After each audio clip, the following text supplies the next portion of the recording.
नमस्ते दर्शकबिन, हार्दिक स्वागत गर्न चाहन्छु arahachi.com मा। आज हामी एउटा विशेष कार्यक्रम लिएर तपाईहरु समक्ष आइपुगेका छौँ। आज चाहिँ जुन आजको हाम्रो यो बहसमा चाहिँ आजको विषय रहेको छ महामारी र अहिले नेकपाभित्र नेपाल कम्युनिस्ट पार्टीभित्र देखा परेको विवाद र arahachi जिल्लामा भइरहेका विकासका गतिविधि र अहिले जुन चाहिँ महामारीले पारेको प्रभाव का क्षेत्रहरू विभिन्न उद्योग वाणिज्य कृषि पर्यटनमा पारेका प्रभावहरूको बारेमा आज हामी कुरा गर्न गइरहेका छौँ। र आजको हाम्रो बहसको अतिथि हुनुहुन्छ नेपाल कम्युनिस्ट पार्टीका नेता arahachi जिल्लाको नेता तथा प्रदेश नम्बर 5 प्रदेश सभा सदस्य arahachi जिल्ला क्षेत्र नम्बर 2 बाट निर्वाचित माननीय श्री रामजी प्रसाद घिमिरे हामीसँग आज हाम्रो बहसमा हुनुहुन्छ। माननीयज्यू, स्वागत छ हाम्रो यस arahachi.com मा। धन्यवाद सन्तोष।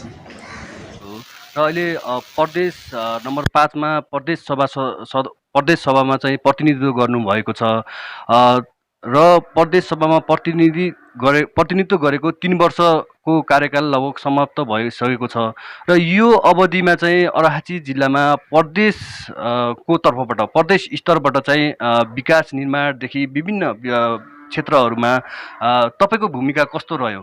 प्रदेश सभामा मेरो भूमिका कस्तो रह्यो भन्ने कुरा तपाईहरु साथीहरूले, यहाँको मतदाताहरूले, राजनीतिक दलहरूले चाहिँ मूल्याङ्कन गर्ने विषय हो।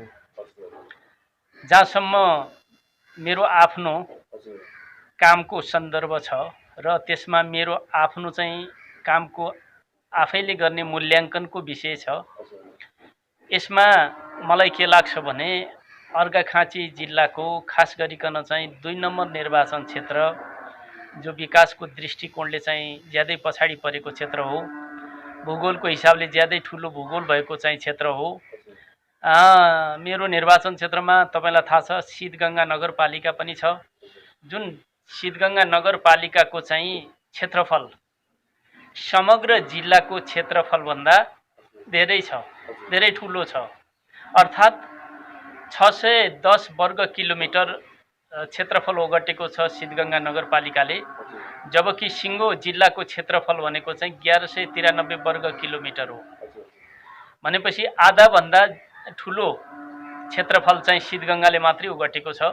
यसको तात्पर्य के हो भने निर्वाचन क्षेत्र ज्यादै ठुलो छ। झन्डै होल जिल्लाको चाहिँ 76-77% भूगोल चाहिँ 2 नम्बर निर्वाचन क्षेत्रमा छ। यति ठुलो भूगोल भएको चाहिँ यो निर्वाचन क्षेत्र स्वाभाविक रूपमा चाहिँ छरिएको बस्ती सहितको निर्वाचन क्षेत्र हो। ज्यादै विकट बस्तीहरू भएको निर्वाचन क्षेत्र हो। त्यसकारण यो चाहिँ विगतदेखि नै विकासका दृष्टिकोणले चाहिँ पछाडि परेको निर्वाचन क्षेत्र हो र यो निर्वाचन क्षेत्रको विकासको प्रक्रिया आफैमा चुनौतीपूर्ण छ, ज्यादै कठिन छ।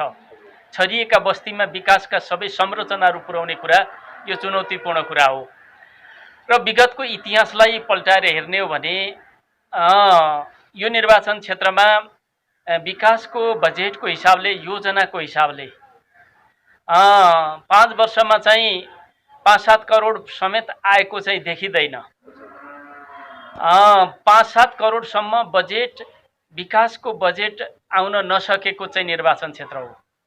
हामीले निर्वाचन जितिसकेपछि, प्रदेश सभामा गइसकेपछि पहिलो बजेटमा हामीले चाहिँ 50 करोडको हाराहारीमा चाहिँ योजनाहरू चाहिँ ल्यायौँ।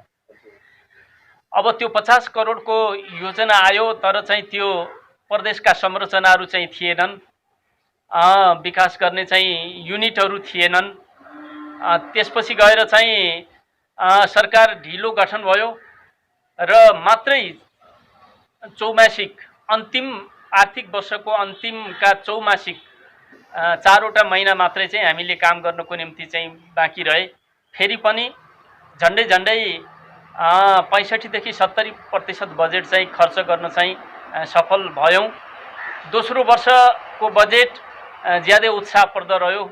करिब 70 देखि 75 करोड रुपैयाँ चाहिँ यो निर्वाचन क्षेत्रमा चाहिँ हामी ल्याउन सफल भयौँ र त्यो 70 देखि 75% बजेट को ठुलो हिस्सा खर्च गर्न सक्छौँ भन्ने हामीलाई लागिरहेको थियो।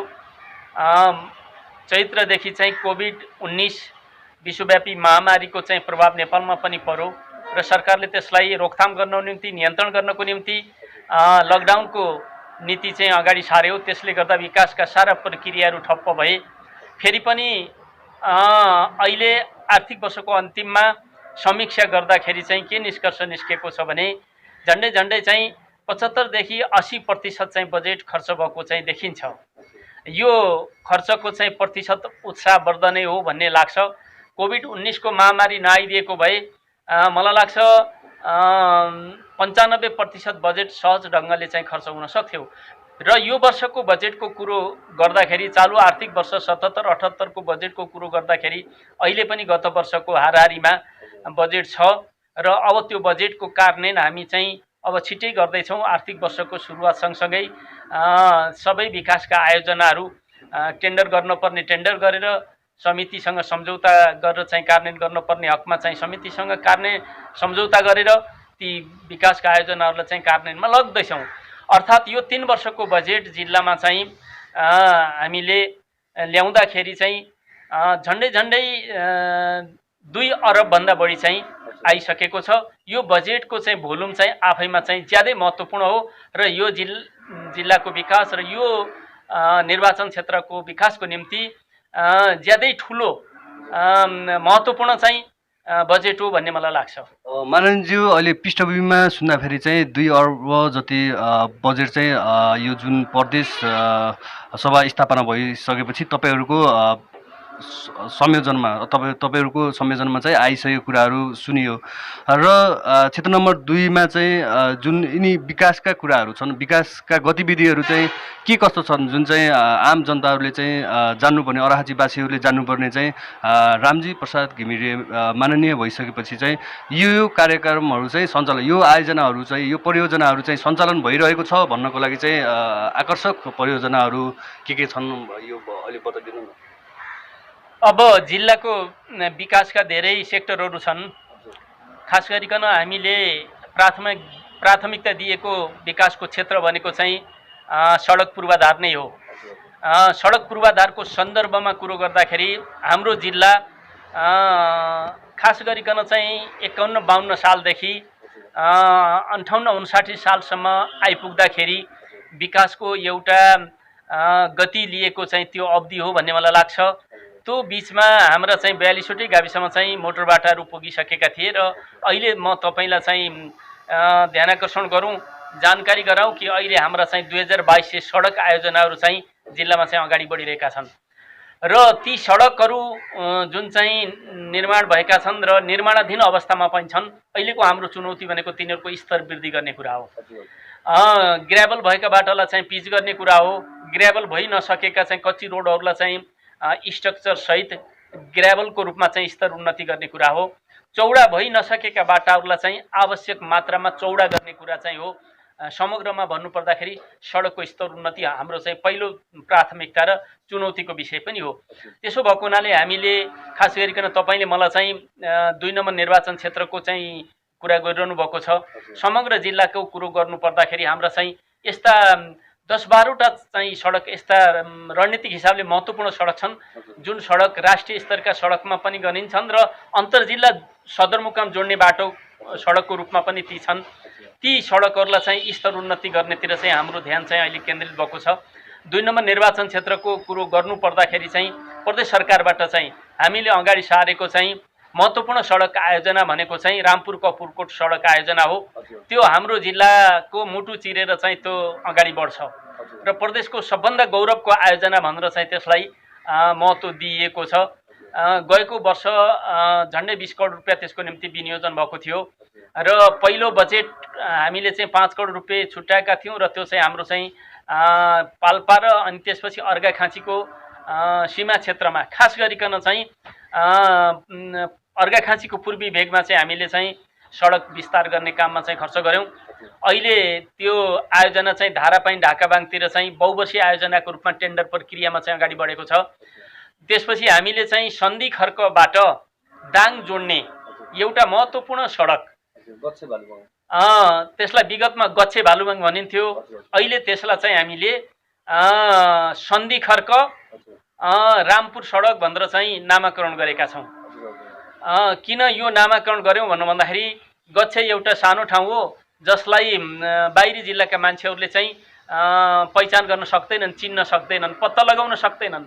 त्यसकारण हामीले चाहिँ सन्धि खर्क भनेर चाहिँ योजनाको सुरुवाती नाम सन्धि खर्कबाट राख्यौँ र सन्धि खर्क, ढिकुरा, धनचौर, जुकेना, जलुकेको लामाताल, बडी दमार अनि त्यसपछि गएर चाहिँ दाङको चाहिँ शान्तिपुर र घोराईको चाहिँ रामपुर जोड्ने गरी यो सडक आयोजनालाई नयाँ ढङ्गले चाहिँ पुनर्व्यवस्थित गरेका छौँ र यो सडक अब भालुबाङ भन्दा पनि दाङको घोराई जान्छ। दाङको घोराई उपत्यकालाई सन्धि खर्कसँग चाहिँ जोड्ने गरी यो सडकको चाहिँ नयाँ ढङ्गले चाहिँ व्यवस्थापन गरिएको छ, नामाकरण पनि गरिएको छ। त्यसकारण अहिले मैले चाहिँ यो सडकको नामको कुरो गर्नुपर्दा सन्धि खर्क अनि त्यसपछि रामपुर सडक भनेर चाहिँ अहिलेको बजेटले चाहिँ उल्लेख गरेको छ। यो सडकलाई अहिले प्रदेश सरकारले रणनीतिक महत्त्वको सडक भनेर चाहिँ 5.5 करोड रुपियाँ छुट्याएको छ, तर बहुवर्षीय आयोजनाको रूपमा यसको ठेक्का प्रक्रिया अगाडि बढ्दैछ। यसको अर्थ के हो भन्दाखेरि चाहिँ हामीले यो बाटोलाई आगामी 3 वर्षभित्रमा चाहिँ दाङ घोराईसम्म जोड्ने गरी यसको चाहिँ तीव्र गतिका साथ चाहिँ काम अगाडि बढ्दैछ। यो 3 वर्षमा हामीले यो बाटोलाई कालोपत्रे गर्ने गरी चाहिँ अगाडि बढाउँदैछौँ। त्यसको निम्ति प्रदेश सरकारले चाहिँ खर्च गर्न सक्ने जति बजेट उपलब्ध गराउँछ र बहुवर्षीय रूपमा यो अगाडि बढेको छ। त्यसपछि हामीले नरपानीदेखि चाहिँ यो नुवाकोट भूमिका स्थान नगरपालिकाको चाहिँ केन्द्र जोड्ने गरी पहुँच मार्ग चाहिँ निर्माणको काम अगाडि बढेको छ। यसमा 3.5 करोड रुपियाँ विनियोजन भएको छ। 3.5 करोड रुपियाँ विनियोजन भए पनि यो पनि बहुवर्षीय आयोजनाको रूपमा चाहिँ प्रदेश सरकारले निर्णय गरेर चाहिँ अगाडि बढेको छ। त्यसै गरी घुम्तीदेखि तिनगिरेसम्म पाणिनी गाउँपालिकाको केन्द्र जोड्दै तिनगिरेसम्म चाहिँ यो बाटो चाहिँ निर्माण सम्पन्न गर्ने भनेर यसलाई पनि बहुवर्षीय आयोजनाको रूपमा चाहिँ अगाडि बढाएको छ। त्यसै गरिकन चाहिँ सन्धि खर्क जोइटारी सडक, खास गरिकन कुर, नुवाकोट, खिल्जी, असुरकोट, जोइटारी हुँदै प्युठान जोड्ने सडक। अनि यो सडक पनि यद्यपि अहिलेको बजेटमा चाहिँ 35 लाख रुपियाँ विनियोजन भएको छ। यो ज्यादै न्यून हो। यसमा अहिले तत्कालै 3 करोड रुपियाँ चाहिँ थप गरेर यसलाई स्तरोन्नति गर्ने भनेर चाहिँ भौतिक पूर्वाधार मन्त्रीसँग चाहिँ मेरो करिब निर्णय भएको छ। यो सडक पनि यो ढङ्गले चाहिँ अगाडि बढ्दैछ। अरू सडक आयोजनाहरू पनि यही ढङ्गले चाहिँ अगाडि बढ्दैछन् र हामीले समग्रमा चाहिँ सडक आयोजनाहरूको चाहिँ स्तरोन्नति गर्ने प्रक्रियामा तीव्र गतिका साथ प्रदेश सरकारबाट पनि हामी अगाडि बढिरहेका छौँ र सङ्घीय सरकारबाट पनि केही महत्त्वपूर्ण सडक आयोजनाहरू प्रस्तावित भएका छन्, तिनलाई पनि हामी अगाडि बढाउँदैछौँ। सडक आयोजनादेखि बाहेक हामीले चाहिँ महत्त्वपूर्ण ढङ्गले फोकस गरेको चाहिँ कृषि क्षेत्रको व्यवसायीकरण हो। कृषिलाई व्यवसायीकरण गर्नको निम्ति चाहिँ खास गरिकन चाहिँ ठुला कृषि फाँटहरूलाई सिँचाइ सुविधा उपलब्ध गराउन जरुरी छ। कृषिको व्यवसायीकरणको चाहिँ पूर्वाधार भनेको चाहिँ सिँचाइ सुविधा उपलब्ध गराउने कुरा हो। त्यो सिँचाइ सुविधा उपलब्ध गराउने कुरामा चाहिँ हामी लागेका छौँ। प्रदेश सरकारबाट चाहिँ लाप्पे जस्तो ठुलो फाँट जहाँ 300 बिघा जमिन छ, भालुबाङदेखि वालतिर पर्छ, त्यो हाम्रो जलुकेको चाहिँ भेगो पुरानो जलुके गाविसको चाहिँ त्यो एउटा महत्त्वपूर्ण फाँट हो। त्यसको सिँचाइको निम्ति चाहिँ करोडौँ रकम चाहिँ विनियोजन भएको छ। त्यसै गरिकन चाहिँ दमारबेसी फाँटको सिँचाइको निम्ति चाहिँ करोडौँ रुपियाँ विनियोजन भएको छ। लामातालको सिँचाइको निम्ति त्यही ढङ्गले चाहिँ बजेट विनियोजन गरिएको छ। त्यसै गरिकन चाहिँ यता पाब्र र विक्रम सोताको सिँचाइ आयोजनाहरू चाहिँ अगाडि बढाउने काम गरिरहेका छौँ। सिमलपानीको मुन्द्रीबास के अरे सिमलपानीको चाहिँ तिनी ठुला फाँटहरू तराईसित जोडिएका ठुला फाँटहरूमा पनि हामीले सिँचाइका आयोजनाहरू चाहिँ अगाडि बढाइरहेका छौँ। स्वर्णखालको चाहिँ मन्द्रे र चाहिँ स्वर्णखालको बिचमा रहेको ठुलो फाँटलाई चाहिँ सिँचाइ गर्ने भनेर त्यो पनि यो वर्षदेखि चाहिँ आयोजनामा हामीले चाहिँ समावेश गरेका छौँ। यसरी कृषिलाई व्यवसायीकरण गर्नको निम्ति त्यसको पूर्वाधारको रूपमा रहेको सिँचाइ सुविधाहरूलाई चाहिँ हामी अगाडि बढाउँदैछौँ। यता चाहिँ खिल्जीदेखि तल्लो बेल्टमा रहेको चाहिँ दुर्बाङ फाँट, अनि त्यसपछि चाहिँ अर्को गाडकुलो सिँचाइ आयोजना, यिनीहरूलाई पनि हामीले चाहिँ विगतदेखि अगाडि बढाउँदै आएका छौँ। र यसरी जिल्लाले विगतका दिनहरूमा कहिले पनि सिँचाइ गर्न नसकेका फाँटहरूलाई यो पटक हामीले प्रदेश सरकारबाट र कतिपय आयोजना सङ्घीय सरकारबाट पारेर अगाडि बढाइरहेका छौँ।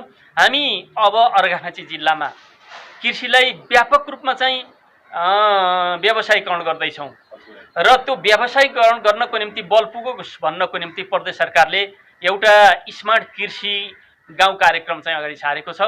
पहिला त्यो चाहिँ एउटा निर्वाचन क्षेत्रमा एउटा कार्यक्रम थियो।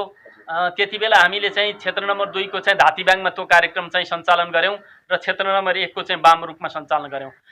त्यसको सफलतापछि प्रदेश सरकारले चाहिँ एक स्थानीय पालिका एक स्मार्ट कृषि गाउँको कार्यक्रम अगाडि सार्यो। त्यसअनुसार चाहिँ गत वर्ष हामीले चाहिँ के अरे सिद्धगङ्गा नगरपालिकाको 14 नम्बर वडा पाब्रामा चाहिँ त्यो कार्यक्रम लग्यौँ। यतातिर चाहिँ क्षेत्र नम्बर 1 मा चाहिँ त्यो कार्यक्रम चाहिँ राईखण्डेमा चाहिँ सञ्चालन भयो। अहिले हामी चाहिँ सन्धि खर्कको चाहिँ यो 1 र 2 मा पर्ने यी तीनवटा महत्त्वपूर्ण फाँटहरू, कुणुले फाँट, अनि त्यसपछि पारीको चाहिँ बिर्ती फाँट, अनि त्यसपछि यहाँ तलको चाहिँ यो फाँटलाई चाहिँ यो तलको फाँट गच्छेभन्दा माथिको हस्पिटलभन्दा तलको त्यो बजारभन्दा तलको फाँट, यी तीनवटा फाँटलाई चाहिँ समेटेर हामीले चाहिँ स्मार्ट कृषिको कार्यक्रम चाहिँ अगाडि बढाउँदैछौँ। त्यसै गरी अब उतातिर छुटेको चाहिँ छत्रबेस देव गाउँपालिकामा पनि स्मार्ट कृषिको कार्यक्रम अगाडि बढ्दैछ। यो स्मार्ट कृषिको कार्यक्रम भनेको चाहिँ मलाई के लाग्छ भने यो सफल कार्यक्रम हो, प्रदेश सरकारबाट चाहिँ अगाडि सारिएको। यी कार्यक्रमहरू प्रदेशभरि नै अगाडि बढिरहेका छन् र हाम्रो जिल्लाको सन्दर्भमा पनि अब यो वर्षदेखि 6वटै पालिकामा चाहिँ यो कार्यक्रम अगाडि बढ्दैछ। त्यसदेखि बाहेक पनि कृषिलाई यान्त्रिकीकरण गर्ने, अब हलो जोतेर अब कोदालोले चाहिँ खनेर चाहिँ अबको व्यावसायिक कृषि सम्भव छैन। हामी निर्वाहमुखी कृषि प्रणालीबाट माथि उठ्नुपर्छ र हाम्रो कृषि प्रणालीलाई व्यावसायीकरण गर्नुपर्छ। हामी कृषि प्रधान देशका नागरिक हौँ, तर अहिले पनि हाम्रो खाद्यान्नको चाहिँ ठुलो हिस्सा भारतबाट चाहिँ आयात हुन्छ, यता चाइनातिरबाट चाहिँ आयात हुन्छ। यो हाम्रो निम्ति चाहिँ ज्यादै लज्जाजनक विषय हो। कृषि प्रधान देशका हामी नागरिकहरू छिमेकी देशबाट चाहिँ ल्याएर हामीले खाना खान परिरहेको छ, हाम्रो आवश्यकता पूरा गर्न परिरहेको छ र बाँच्न परिरहेको छ। यो स्थितिलाई हामीले अविलम्ब अन्त्य गर्नुपर्छ, किनभने विगतको चाहिँ भारतीय नाकाबन्दीले पनि हामीलाई अब के सन्देश दिएको छ भने अब तिमीहरू चाहिँ प्रमुखापेक्षी भएर होइन, अब कम्तीमा पनि तिमीहरू स्वावलम्बी भएर बाँच्न सक्नुपर्छ। कृषि क्षेत्रलाई तिमीहरूले व्यवसायीकरण गर्नुपर्छ र तिमीहरूको आवश्यकता तिमीहरू आफै उत्पादन गरेर हल गर्नुपर्छ भनेर चाहिँ सन्देश दिएको छ विगतको नाकाबन्दीले। त्यसो भएको हुनाले हामी त्यो दिशातिर चाहिँ अगाडि बढ्दैछौँ, कृषिलाई आधुनिकीकरण गर्दैछौँ, कृषिलाई चाहिँ यान्त्रिकीकरण गर्दैछौँ र यान्त्रिकीकरण र आधुनिकीकरण मार्फत कृषिलाई व्यवसायीकरण गरेर हामीले चाहिँ छिट्टै नै देशलाई आत्मनिर्भर बनाउँदैछौँ कृषि क्षेत्रमा र निकट भविष्यमा हामी चाहिँ निर्यात गर्न सक्ने तहमा पुग्दैछौँ। फेरि अहिले हामी कृषिलाई यो ढङ्गले प्राथमिकता दिनुको तात्पर्य के हो पनि हो भन्दाखेरि चाहिँ हामी कहाँ अहिले के अरे उद्योग धन्दाहरू धेरै छैनन्, हामी कहाँ रोजगारी प्रवर्धन गर्न सक्ने अरू क्षेत्रहरू धेरै छैनन्।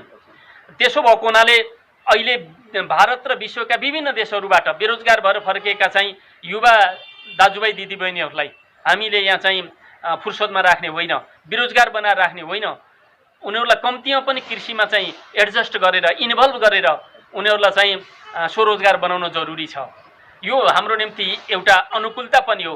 कृषि क्षेत्रको विकासको निम्ति विदेशबाट युवा शक्ति फर्किएको छ घरमा, यद्यपि यो महामारीको कारणले फर्किएको छ र तत्काल फेरि चाहिँ विदेश जान सक्ने सम्भावना छैन।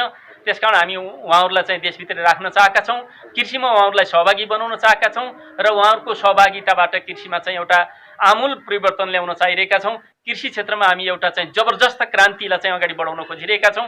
कृषि क्रान्तिले मात्रै हाम्रो देशको विकास, हाम्रो देशको समृद्धिमा काया पलट ल्याउन सक्छ। त्यो दिशामा चाहिँ हामी आफ्ना कार्यक्रमहरूलाई चाहिँ अगाडि बढाइरहेका छौँ।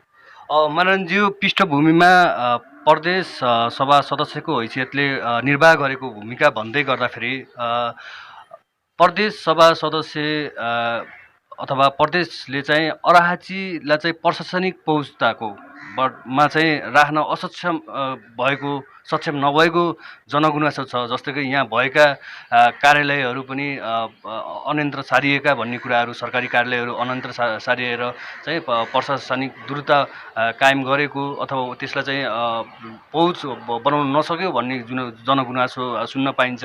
के छ तपाईँको त्यसमा? सन्तोषजी, मैले यो विषयमा एक किसिम पछि चर्चा गर्नेछु। तपाईँले मलाई विकासका आयोजनाहरूको बारेमा चाहिँ सोधिरहनु भएको थियो अघिल्लो प्रश्नमा। मैले खास गरिकन सडक क्षेत्र र कृषि क्षेत्रमा चाहिँ प्रदेश सरकारको चाहिँ कुन ढङ्गले ध्यान गइरहेको छ, कस्ता खालका आयोजनाहरू चाहिँ अगाडि बढेका छन् त्यो बारेमा जानकारी गराएँ। मैले तपाईँलाई विकास आयोजनाकै सन्दर्भमा अरू थप 2-3वटा कुरा चाहिँ गर्नु बाँकी छ। जस्तो पर्यटनको सम्भावना बोकेको जिल्ला हो यो, ज्यादै ठुलो पर्यटनको सम्भावना बोकेको जिल्ला हो। यो जिल्लामा अहिले पनि झन्डै 1.5 दर्जन त्यस्ता धार्मिक, सांस्कृतिक, ऐतिहासिक महत्त्व राख्ने पर्यटकीय स्थलहरू छन्। ती ठाउँहरूको चाहिँ विकास नगरिकन जिल्लाको चाहिँ विकास सम्भव छैन, जिल्लाका जनताको समृद्धि सम्भव छैन। त्यसकारण हामीले चाहिँ अहिले पर्यटनमा चाहिँ महत्त्वपूर्ण ढङ्गले चाहिँ बजेट विनियोजन गराएका छौँ। खास गरिकन चाहिँ पर्यटनको विकासका 2वटा केन्द्र हामीले चाहिँ अहिले प्राथमिकतामा राखेका छौँ। पहिलो केन्द्र हो चाहिँ सुपा र चाहिँ नरपानी। अब सुपा त्यसै पनि दक्षिण एसियाको चाहिँ धार्मिक आस्थाको चाहिँ धरोहर बनेको छ र त्यहाँ मान्छेहरू प्रत्येक दिन हजारौँको सङ्ख्यामा चाहिँ धार्मिक पर्यटन गर्न चाहिँ आइरहेको चाहिँ अवस्था छ। अब ती जनताहरूलाई चाहिँ हामी नरपानी ल्याउने र बास बसाल्ने गर्नको निम्ति नरपानीलाई एउटा सुन्दर र आधुनिक सहरको रूपमा विकास गर्न चाहिरहेका छौँ। स्वभावैले नरपानी अग्लो ठाउँमा छ र त्यहाँको हावापानी चिसो छ। त्यसकारण चाहिँ प्रदेश सरकारका मुख्यमन्त्रीको समेत भ्रमण गराएर, प्रदेश सरकारका चाहिँ पर्यटन मन्त्रीको समेत भ्रमण गराएर हामी नरपानीमा चाहिँ हिल स्टेसनको रूपमा चाहिँ त्यसको चाहिँ विकास गर्न चाहिरहेका छौँ। जस्तो भारतीयहरू चाहिँ प्रचण्ड गर्मी छल्नको निम्ति चाहिँ नैनीतालमा चाहिँ हिल स्टेसनमा चाहिँ गएर चाहिँ बस्ने गर्छन्, आनन्द लिने गर्छन्, मनोरञ्जन लिने गर्छन्। त्यसै गरी हामी नेपालको तराई क्षेत्रका मात्रै होइन, समग्र भारतका मान्छेहरूको निम्ति पाएक पर्ने एउटा महत्त्वपूर्ण हिल स्टेसनको रूपमा हामी नरपानीलाई विकास गर्दैछौँ। तपाईँलाई म चाहिँ स्मरण गराउँ, नरपानीको चाहिँ रिसोर्टमा केही भारतीयहरू चाहिँ आएर बसिरहेका थिए। उनीहरूले चाहिँ त्यहाँ बसिरहेको बेलामा म विशेष कामले त्यहाँ गएको थिएँ। एकजना भारतीयले चाहिँ आफ्नो सहरमा चाहिँ फोन गर्यो र भन्यो, ये दोस्त, ये नेपाल का नरपानी, हमारे नैनीताल का त बापे बाप भनेर उसले चाहिँ नरपानीको चाहिँ ब्रिफिङ गरिरहेको थियो। नरपानीको मनोरम दृश्यको बारेमा चाहिँ आफ्नो चाहिँ साथीलाई चाहिँ उसले चाहिँ मोबाइल मार्फत चाहिँ भनिरहेको थियो। त्यो मैले चाहिँ सुने। त्यो सुनिसकेपछि मलाई गौरव महसुस भयो कि हाम्रो चाहिँ नरपानीमा अलिकति पूर्वाधारको विकास गर्न सक्यौँ भने यो एउटा चाहिँ महत्त्वपूर्ण दक्षिण एसियाकै चाहिँ हिल स्टेसन बन्न सक्छ भन्ने चाहिँ मलाई लाग्यो। त्यसपछि मैले त्यही हिसाबले प्रदेश सरकारको ध्यानाकर्षण गराएँ। अहिले प्रदेश सरकारले यो पछिल्लो बजेटमा 77-78 को बजेटमा नरपानीलाई हिल स्टेसनको रूपमा विकास गर्नको निम्ति यसको चाहिँ पहिला सम्भाव्यता अध्ययन गरौँ, त्यसपछि डिपिआर निर्माण गरौँ भनेर चाहिँ बजेटले बोलेको छ। त्यसै गरिकन चाहिँ अर्को एउटा महत्त्वपूर्ण गन्तव्य भनेको पाणिनी तपोभूमि हो। त्यो पाणिनी तपोभूमि पनि एउटा अग्लो ठाउँमा अवस्थित, ज्यादै ठुलो चाहिँ समथर भूभाग भएको चाहिँ एउटा मनोरम स्थान हो, जहाँ पाणिनी ऋषिले चाहिँ तपस्या गरे, अध्ययन गरे, साधना गरे र पाणिनी ऋषिले अध्ययन गरे, तपस्या गरे, साधना गरेर चाहिँ संस्कृत व्याकरणका 14 सूत्रहरूको चाहिँ विकास गरे। त्यसो भएको हुनाले संसारभरि रहेका संस्कृत भाषा साहित्यका चाहिँ विद्वानहरूको निम्ति, पारखीहरूको निम्ति, संस्कृत भाषा प्रेमीहरूको निम्ति चाहिँ त्यो एउटा चाहिँ संसारकै एउटा आकर्षक गन्तव्य बन्न सक्छ। जसरी लुम्बिनी संसारभरि छरिरहेका बौद्ध मार्गीहरूको निम्ति एउटा आकर्षक गन्तव्य बनेको छ, त्यसै गरी हामी संस्कृत भाषा साहित्यका अनुरागीहरूको अनि प्रेमीहरूको विद्वानहरूको निम्ति एउटा महत्त्वपूर्ण गन्तव्यको रूपमा त्यसलाई विकास गर्न सक्ने सम्भावना विद्यमान छ। यही कुरालाई चाहिँ ध्यानमा राखेर यो वर्ष हाम्रो त्यो भौतिक पूर्वाधार विकासको निम्ति पाणिनीको भौतिक पूर्वाधार विकासको निम्ति चाहिँ 2 करोड रुपियाँ विनियोजन भएको छ। त्यहाँसम्म जाने पहुँच मार्ग निर्माणको निम्ति गत वर्ष 2.5 करोड रुपियाँ विनियोजन भयो। यो वर्ष चाहिँ 1 करोड 65 लाख रुपियाँ विनियोजन भएको छ। अब तिनगिरीबाट चाहिँ 2टा गाडी चल्ने खालको मनोरम 2 किलोमिटर बाटो निर्माण हुन्छ र त्यो 2 किलोमिटर बाटो हिँडिसकेपछि हामी चाहिँ पाणिनीले तपस्या गरेको त्यो ऐतिहासिक महत्त्वको ठाउँमा चाहिँ पुग्न सक्छौँ। यो ढङ्गले चाहिँ पाणिनीको विकासको निम्ति पनि हामीले चाहिँ ध्यान केन्द्रित गरिरहेका छौँ। हाम्रा पर्यटकहरू चाहिँ दक्षिणतिर छन्। दक्षिणतिरका पर्यटकहरूलाई खास गरिकन लुम्बिनीको भ्रमण गर्न आउने पर्यटकहरूलाई हामी गोरुसिएको बाटो र सालजण्डीको बाटो ढोरबाटनको बाटो हुँदै पाणिनीमा र गोरुसिएको बाटो हुँदै नरपानीसम्म ल्याउन सक्छौँ। नरपानी ल्याउन सकेपछि हाम्रो विकास पर्यटनको विकास स्वतः उत्तर खाँचीतिर चाहिँ अगाडि बढ्छ। त्यहाँ आएका मान्छेहरू सन्धिखर्कमा आउँछन्। सन्धिखर्क एउटा सुन्दर नगरी हो। यो ठाउँमा आइसकेपछि अर्घा दरबारको चाहिँ अवलोकन गर्न अनि त्यहाँ चाहिँ भगवती मन्दिरको चाहिँ के अरे पूजापाठ गर्नको निम्ति मान्छेहरू त्यहाँबाट निस्कन्छन्। त्यसपछि मालारानी पुग्छन् अनि त्यसपछि छत्रक देव पुग्छन् अनि त्यसपछि बलकोटको पौवा हुँदै अनि के अरे मथुरा आउन सक्छन्। मथुरा आएका चाहिँ पर्यटकहरू अनि त्यसपछि दुर्वासेश्वर गुफा जान सक्छन्। यो ढङ्गले चाहिँ समग्र जिल्लाका पर्यटन को हिसाबले महत्त्व राख्ने चाहिँ गन्तव्यहरूमा चाहिँ यात्रा गर्न सक्छन् र भविष्यमा हामीले चाहिँ समग्र हाम्रो जिल्लालाई पर्यटकीय हिसाबले धेरै माथि उठाउन सक्ने प्रबल सम्भावना छ। त्यसो भएको हुनाले हामीले यति बेला चाहिँ 2वटा केन्द्रहरूलाई फोकस गरेर अरू केन्द्रहरूको समेत विकास गर्ने नीतिका साथ हामीले चाहिँ अहिले पर्यटनका सम्भावनाहरूलाई चाहिँ अगाडि बढाइरहेका छौँ। अब पर्यटन पछि हाम्रो अर्को एउटा महत्त्वपूर्ण चाहिँ कुरो के हो भने जनतालाई प्रत्येक दिन प्रत्येक घन्टा नहुने स्वच्छ खानेपानी हो। हामीले यो बाँकी रहेको 2 वर्षभित्रमा चाहिँ समग्र जिल्लालाई चाहिँ स्वच्छ खानेपानी उपलब्ध गराउँदैछौँ। प्रदेश सरकारको नीति छ, केन्द्रीय सरकारको पनि नीति छ कि अब प्रत्येक घरमा चाहिँ धारो उपलब्ध गराउने एक घर एक धारोको नीतिलाई चाहिँ कार्यान्वयन गर्नको निम्ति पुराना खानेपानी आयोजनाहरूको समेत नयाँ ढङ्गले डिजाइन गरेर सम्पन्न गर्ने कार्यक्रम पनि चाहिँ छ र यो कार्यक्रमलाई प्रदेश सरकारले चाहिँ अहिले पनि मलाई लाग्छ 25 करोडको हाराहारीमा चाहिँ बजेट विनियोजन गरेको छ र हाम्रा करिब चाहिँ 60 देखि 65 वटा चाहिँ खानेपानी आयोजनाहरू चाहिँ हामीले चाहिँ प्रदेश सरकारबाट चाहिँ जिल्लामा अगाडि बढाइरहेका छौँ। सङ्घीय सरकारबाट पनि यो पटक केही महत्त्वपूर्ण योजनाहरू चाहिँ आएका छन्। यसरी सङ्घीय सरकार, प्रदेश सरकार र स्थानीय सरकारहरूको समेत 3वटा सरकारको सहकार्यमा अनि त्यसपछि हामी जिल्लाको खानेपानी समस्यालाई आगामी 2 वर्षभित्रमा चाहिँ सम्पन्न गर्छौँ भन्ने हामीलाई लाग्छ। यो ढङ्गले अब हामी खानेपानीको समस्या पनि जिल्लाको चाहिँ हल गर्दैछौँ र जिल्लाबाट जुन चाहिँ बसाइसराई गर्ने जुन चाहिँ समस्या छ यसलाई हामी रोक्न सक्छौँ। विकासका सबै पूर्वाधारहरू सम्पन्न गरिसकेपछि हामी रोक्न सक्छौँ भन्ने लाग्छ। त्यसै गरिकन अहिले हामीले चाहिँ प्रदेश सरकारको तर्फबाट जिल्ला हस्पिटललाई चाहिँ 50 शय्याको हस्पिटलको रूपमा चाहिँ अपग्रेड गर्ने, विकास गर्ने भनेर निर्णय गरिसकेका छौँ। तदनुसार चाहिँ बजेट विनियोजन भएको छ। अब हाम्रो हस्पिटलमा विशेषज्ञ सेवा चाहिँ उपलब्ध हुन्छ। विशेषज्ञ सेवा उपलब्ध भइसकेपछि यहाँ चाहिँ अर्घाखाँची जिल्लाका जनताहरू आधारभूत स्वास्थ्य सेवा चाहिँ पाउँछन् र यो हिसाबले चाहिँ हामी जिल्लाको एकमात्र हस्पिटल, महत्त्वपूर्ण हस्पिटलको रूपमा रहेको यो अर्घाखाँची जिल्ला हस्पिटललाई चाहिँ स्तर उन्नति गर्दैछौँ। राष्ट्रिय पुनर्निर्माण प्राधिकरणबाट चाहिँ बजेट छुट्टिएको छ, 8-10 करोड रुपियाँ चाहिँ छुट्टिएको छ। अब हामी त्यसको भौतिक पूर्वाधार पनि यही वर्षदेखि चाहिँ अगाडि बढाउँदैछौँ। एकातिर चाहिँ 50 शय्यामा अगाडि बढाउने भनेर चाहिँ प्रदेश सरकारले डिसिजन लिइसकेको छ, आवश्यक बजेटको व्यवस्था गरिसकेको छ। अर्कोतिर चाहिँ भवन लगायतका पूर्वाधारहरू निर्माण गर्नको निम्ति राष्ट्रिय पुनर्निर्माण प्राधिकरणबाट चाहिँ महत्त्वपूर्ण ढङ्गले बजेट विनियोजन भएको छ। यो हिसाबले शिक्षा स्वास्थ्य क्षेत्रमा पनि हामीले फड्को मार्दैछौँ, जिल्लाले चाहिँ फड्को मार्दैछ भन्ने कुरा म यहाँ राख्न चाहन्छु। जिल्लाको एकमात्र शैक्षिक धरोहर पाणिनी बहुमुखी क्याम्पसमा भवनको समस्या चाहिँ रहेको छ। यो भवनको समस्यालाई हल गर्नको निम्ति विगतमा हामीले चाहिँ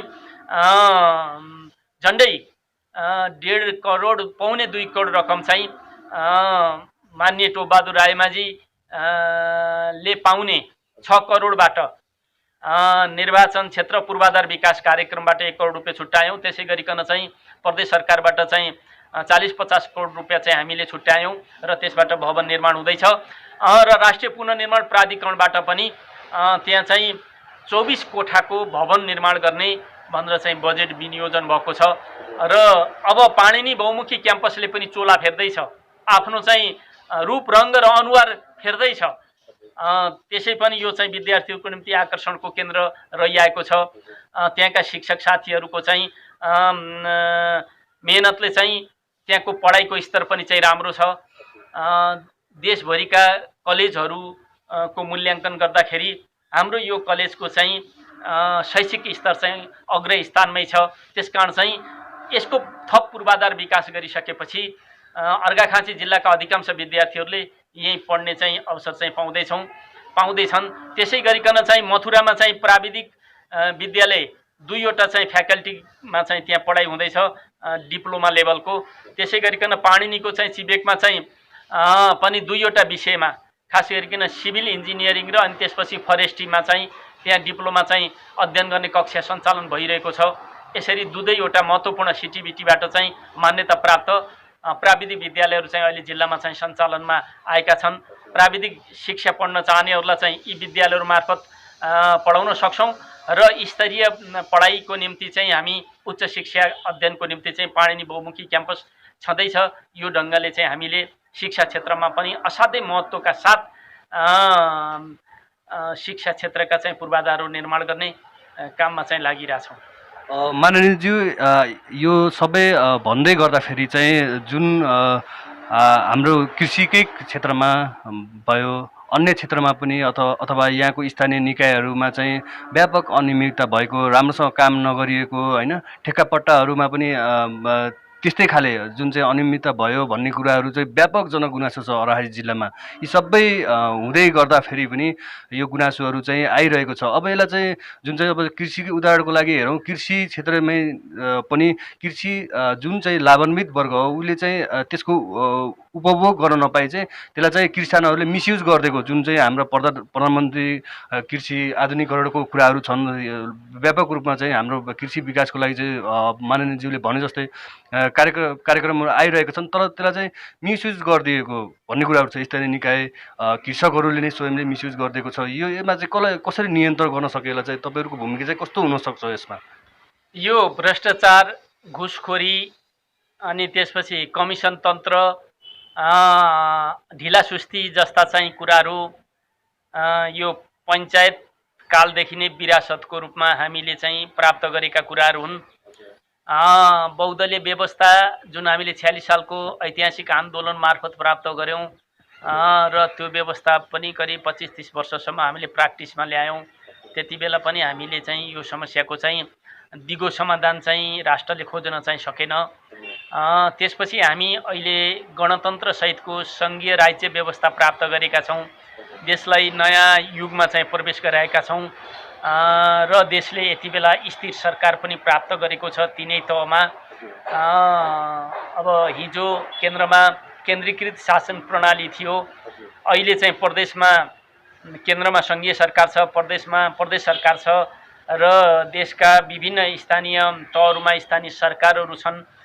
यो ढङ्गले हामी राज्यकै पुनर्संरचना गरेर राज्यलाई एउटा सङ्घीय संरचनामा चाहिँ बदलेर हामी चाहिँ अगाडि बढ्दैछौँ।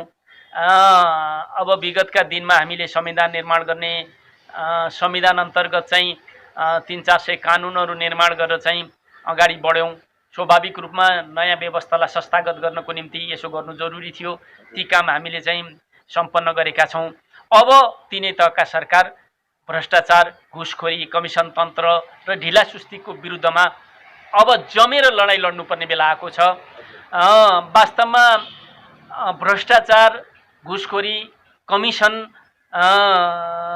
तन्त्रका समस्याहरू चाहिँ यो हाम्रो देशको समस्या मात्रै होइन, यो संसारभरि यो समस्याहरू चाहिँ धेर थोर देख्न सकिन्छ र भ्रष्टाचारप्रति अत्यन्तै शून्य सहनशीलता राख्ने, भ्रष्टाचारीहरूलाई चाहिँ प्रमाणित भएको खण्डमा मृत्युदण्ड दिने कानुनी व्यवस्था भएका चाहिँ देशहरू पनि छन् संसारमा।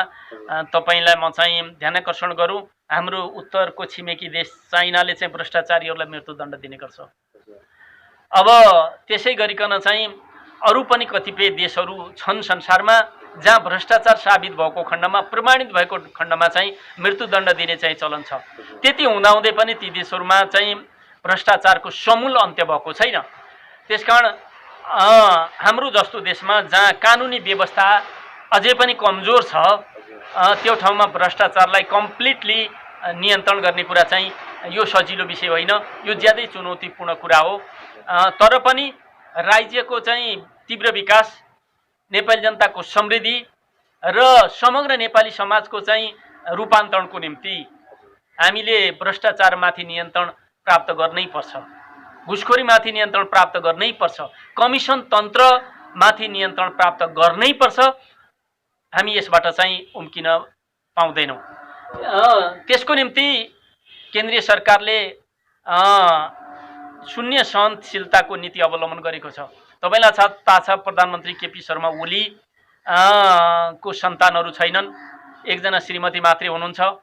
उहाँले आफ्नो अहिले जे जति सम्पत्ति छ त्यो समेत शेषपछि चाहिँ राष्ट्रको नाममा हस्तान्तरण गर्ने घोषणा गरिसक्नु भएको छ।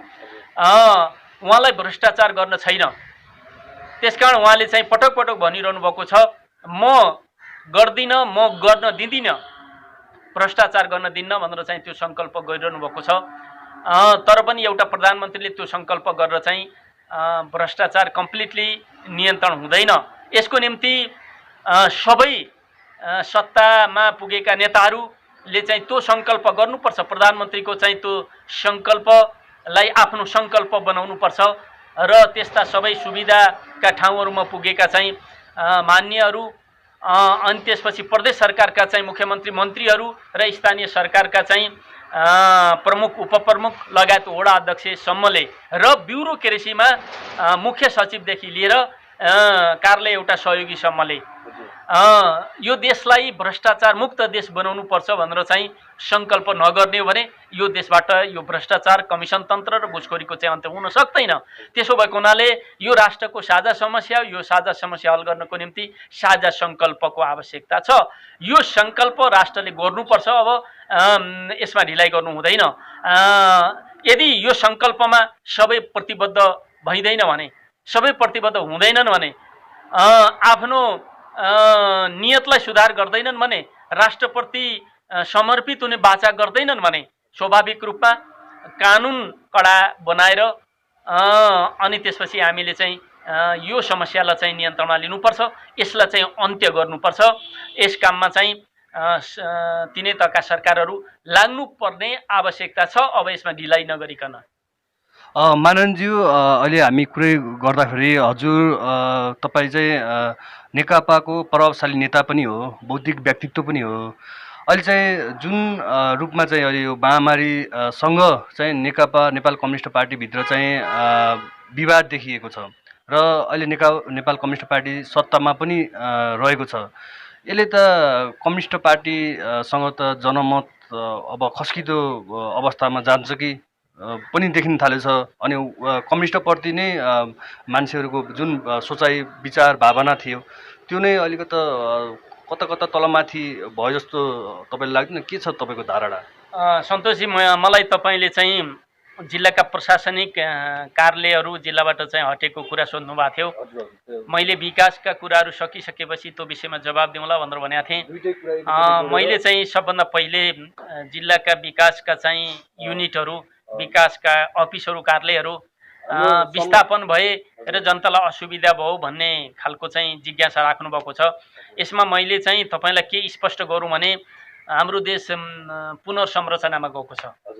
परम्परागत संरचनाबाट हामी नयाँ संरचनामा गएका छौँ। नयाँ संरचनामा जाँदाखेरि कतिपय कार्यालयहरू हाम्रो जिल्लाबाट हटेका छन्, कतिपय नयाँ कार्यालयहरू फेरि हाम्रो जिल्लामा चाहिँ आएका छन्। यो दुईटै भएको छ। त्यसकारण चाहिँ विगतका सुविधाबाट जनता वञ्चित भए भन्ने चाहिँ होइन। विगतका सुविधाबाट जनता वञ्चित भएका होइनन्। जनतालाई अहिले स्थानीय सरकार निर्माण गरेर, प्रदेश सरकार निर्माण गरेर, सङ्घीय सरकारलाई अहिले सङ्घीय सरकार बनेको छ। विगतमा चाहिँ हामी केन्द्रीय सरकार भन्ने गर्थ्यौँ। यी तीनवटै सरकारका चाहिँ सेवा प्रदायक कार्यालयहरू हामीले तिनै तहमा चाहिँ स्थापना गर्न लागिरहेका छौँ। अब त्यसमा चाहिँ जिल्लामा हिजो जिल्ला पशु सेवा कार्यालय थियो, अहिले जिल्लामा त्यो पशु सेवा कार्यालय छैन। तर नगरपालिकाभित्र चाहिँ कृषि र पशु क्षेत्रको काम गर्ने भनेर चाहिँ त्यहाँ कर्मचारीहरू हुनुहुन्छ, त्यो युनिट स्थापना गरिएको छ। त्यसै गरी प्रत्येक पालिकाहरूमा त्यो खालको चाहिँ युनिटहरू स्थापना गरिएको छ र नगरपालिकाबाट त्यो सेवा चाहिँ प्रभाव भइरहेछ। जहाँसम्म चाहिँ खानेपानी कार्यालयको कुरा हो, हिजो एउटा खानेपानी कार्यालय थियो सङ्घको, अहिले हामी कहाँ चाहिँ सङ्घको खानेपानी कार्यालय पनि छ, प्रदेशको खानेपानी कार्यालय पनि छ र स्थानीय तहभित्र पनि खानेपानीको क्षेत्र हेर्ने चाहिँ युनिट स्थापना भएको छ। त्यसदेखि बाहेक शिक्षा कार्यालय नयाँ नाममा जिल्लामा अध्यावधिक छँदैछ। हाम्रा सुरक्षा अङ्गहरू यथावतै छन्। जिल्ला प्रशासन कार्यालय, मालपोत कार्यालय, नापी कार्यालय यथावतै छन्। त्यसो भएको हुनाले चाहिँ हाम्रा चाहिँ कार्यालयहरू विस्थापित भए भन्ने चाहिँ चिन्ता नगरौँ। अब जिल्लाको सदरमुकाममा विस्थापित भएका कार्यालयहरू हामी चाहिँ पालिकामा चाहिँ स्थापना गर्दैछौँ र जनताले आफ्नै घर दैलोमा चाहिँ ती सुविधाहरू चाहिँ प्राप्त गर्दैछन्। यो पुनर्संरचनामा जाँदाखेरि, पुनर्व्यवस्थित र पुनर्डिजाइन गर्ने प्रक्रियामा जाँदाखेरि स्वाभाविक रूपमा यहाँको त्यहाँ, उल्तिर कोपलतिर हुने कुरा स्वाभाविक हो। तर जनतालाई चाहिँ दुःख नहोस् भन्नको निम्ति खास गरिकन चाहिँ स्थानीय तहहरूका सदरमुकामहरूमा चाहिँ यी कार्यालयहरू चाहिँ स्थापना हुँदैछ र त्यहाँबाट सेवा प्रवाह गरिँदैछ। अब यो विषयमा मैले यहाँभन्दा बढी चाहिँ नबोलौँ। तपाईँले पछिल्लोचोटि देशमा महामारी फैलिएको छ, कोभिड-19 कोरोना भाइरसको महामारी चाहिँ फैलिएको छ। यो महामारीलाई चाहिँ नियन्त्रण गर्नको निम्ति, यो महामारीको चाहिँ रोकथाम गर्नको निम्ति सरकारले सुरुवाती बेलादेखि नै चाहिँ देशमा बन्दाबन्दीको घोषणा गर्यो र त्यसलाई कडाइपूर्वक लागू पनि गर्यो। त्यसले गर्दाखेरि चाहिँ हाम्रो दक्षिणी छिमेकी राष्ट्र चाहिँ भारत महामारीको ठुलो चपेटामा पर्दा पनि नेपाल चाहिँ त्यो ठुलो महामारीको चपेटाबाट चाहिँ जोगियो। तर अहिले यो पछिल्लो कालखण्डमा आइसकेपछि सधैँभरि देशलाई बन्दाबन्दीमा राख्ने कुरो हुँदैनथ्यो। सधैँभरि देशलाई लकडाउनमा चाहिँ कैद गरेर राख्न सकिँदैनथ्यो। यसले देशको अर्थतन्त्रलाई चाहिँ धराशायी बनाउने, देशको चाहिँ पुँजीलाई चलायमान हुन नदिने, जनताको रोजगारीका समस्याहरू गुम्ने र यसले समग्र समाजलाई, समग्र राष्ट्रलाई चाहिँ शिथिल बनाउने एउटा अवस्था चाहिँ सिर्जना हुने देखिसकेपछि सरकारले चाहिँ लकडाउनलाई चाहिँ अन्त्य गरेको छ, खुला गरेको छ। खुला गरिसकेपछि स्वाभाविक रूपमा जनताको चाहिँ आवागमन चाहिँ तीव्र बनेको छ। त्यसले गर्दाखेरि चाहिँ अहिले पछिल्लो कालखण्डमा चाहिँ महामारीका समस्याहरूले पनि खास गरिकन कोभिड-19 को समस्याले आकार ग्रहण गर्दैछ। सङ्क्रमणहरू समुदाय तहसम्म चाहिँ पुग्ने खतरा चाहिँ बढिरहेको छ। तर पनि सरकार यसप्रति चाहिँ गम्भीर छ र यसलाई कसरी चाहिँ रोकथाम गर्न सकिन्छ, अझै पनि यसलाई चाहिँ कसरी नियन्त्रण गर्न सकिन्छ, त्यसको निम्ति प्रभावकारी कदमहरू के हुन सक्छन् त्यसबारेमा चाहिँ तिनै तहका सरकारहरूले सोचिरहेका छन् र यसको निम्ति सङ्घीय सरकारले के घोषणा गर्छ भनेर पर्खेर बस्ने अवस्था छैन। जहाँ बढी चाहिँ त्यो सङ्क्रमण देखिन सक्छ, समुदायमा चाहिँ त्यो सङ्क्रमण चाहिँ प्रवेश गरेको देखिन्छ, त्यो ठाउँमा चाहिँ लकडाउन गर्ने, त्यहाँको जनजीवनलाई चाहिँ अनुशासित बनाउने र अनि त्यसपछि जहाँसम्म पुगेको छ त्यहीँनिर चाहिँ त्यसको रोकथाम र नियन्त्रण गर्ने प्रक्रियामा चाहिँ अब प्रदेश सरकार, स्थानीय सरकारहरू पनि लागिरहेका छन्। तपाईँले देखिहाल्नुभयो हिजो रातिदेखि चाहिँ बुटोल उपमहानगरपालिकाले चाहिँ लकडाउनको घोषणा गरेको छ। बुटोलमा देखिएको, खास गरिकन रूपन्देहीमा देखिएको चाहिँ महामारीलाई अलिकति कन्ट्रोल गर्नको निम्ति, रोकथाम गर्नको निम्ति बुटोल उपमहानगरपालिकाले त्यो ढङ्गले कदम चालेको छ। त्यसै गरी अरू पनि स्थानीय तहहरूले आफ्नो क्षेत्रमा त्यो समस्या देखियो भने अनि यसको नियन्त्रणको निम्ति चाहिँ कदम चाल्न सक्छन्, योजनाहरू अगाडि सार्न सक्छन्। सङ्घीय सरकारले समग्र देशको अवस्थालाई हेरेर चाहिँ यसलाई नियन्त्रण गर्ने, रोकथाम गर्ने, बिरामी भइसकेकाहरूलाई चाहिँ उपचार गर्ने यथेष्ट व्यवस्थाका साथ अगाडि बढिरहेको छ। र हाम्रो व्यवस्था महामारीलाई रोकथाम र नियन्त्रण गर्नको निम्ति हाम्रो राज्यले गरेको व्यवस्थासित भारतको तुलना गर्नुहुन्छ भने भारतमा हामीले जस्तो क्वारेन्टाइनको व्यवस्था, आइसोलेसन सेन्टरहरू, आइसोलेसन हस्पिटलहरू स्थापना गर्न भारतले सकिरहेको छैन र त्यहाँ चाहिँ दिन 2 गुणा रात 4 गुणाको दरले चाहिँ महामारी बढिरहेको छ। अब निकट भविष्यमा चाहिँ भारत संसारकै पहिलो राष्ट्र हुँदैछ सङ्क्रमितको सङ्ख्याको हिसाबले र चाहिँ मृत्यु दरको हिसाबले चाहिँ संसारलाई उछिन्दैछ भारत। अब यो भारतमा यो समस्या नियन्त्रणमा नआउँदासम्म नेपालमा यो समस्या नियन्त्रण हुँदैन, किनभने तपाईँलाई थाहा छ भारत र नेपालको बिचमा खुला बोर्डर छ र यहाँ भारतका मान्छेहरू बिना इजाजत नेपालभित्र आउन सक्छन् र नेपालीहरू चाहिँ बिना इजाजत चाहिँ इन्डिया जान सक्ने यस्तो चाहिँ खुला सिमाना भएको चाहिँ हामी छिमेकीहरू हौँ। त्यसले गर्दाखेरि त्यहाँ चाहिँ महामारी को आकार बढ्दै जाँदा त्यसको असर चाहिँ प्रभाव चाहिँ नेपालमा पनि पर्नु स्वाभाविक हुन्छ। तर पनि अहिलेसम्म यो महामारीलाई सरकारले चाहिँ नियन्त्रणभित्रै राखेको छ। हामी भारतीय जनता जस्तो चाहिँ यो महामारीको चपेटाभित्र चाहिँ अझै परिसकेका छैनौँ।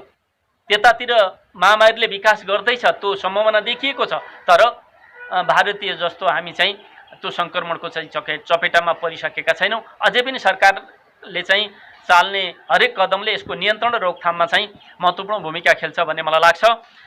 अब रह्यो तपाईँको अर्को प्रश्न के भने यस्तो महामारीको बेलामा सत्तारूढ दल नेकपा भित्र किन यो प्रकारको चाहिँ विवाद देखिएको छ भन्ने जुन चाहिँ जिज्ञासा हो। आम कार्यकर्ताले चाहिँ कसरी बुझ्ने त्यसलाई चाहिँ भन्ने कुराहरू अब नेकपालाई चाहिँ भोट दिएर जुन चाहिँ एउटा लगभग 2/3 को बहुमतमा पुर्याइसकेपछि आम कार्यकर्ताहरू जुन चाहिँ नेकपाको कार्यकर्ताहरू छन् उनीहरूले चाहिँ यो विवादलाई चाहिँ कसरी बुझ्ने त? त्यो तरिकाले जुन चाहिँ अराहाचीमा हजुरको कार्यकर्ताहरू हुनुहुन्छ उहाँहरूले चाहिँ यसलाई चाहिँ कुन रूपमा लिने हो, कसरी लिने हो, के हो धारणा, खासमा के भइरहेछ भन्ने कुराहरू त अझै अन्यल छ नि, त्यो विषयमा अलिकति प्रश्न पार्दिनु होला।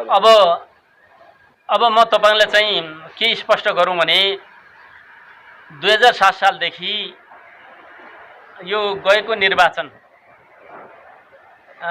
सम्मको अवधिलाई हेर्ने हो भने नेपालमा राजनीतिक स्थिरता कहिले पनि भएन। नेपाली जनताले कहिले पनि स्थिर सरकार देख्न पाएनन्।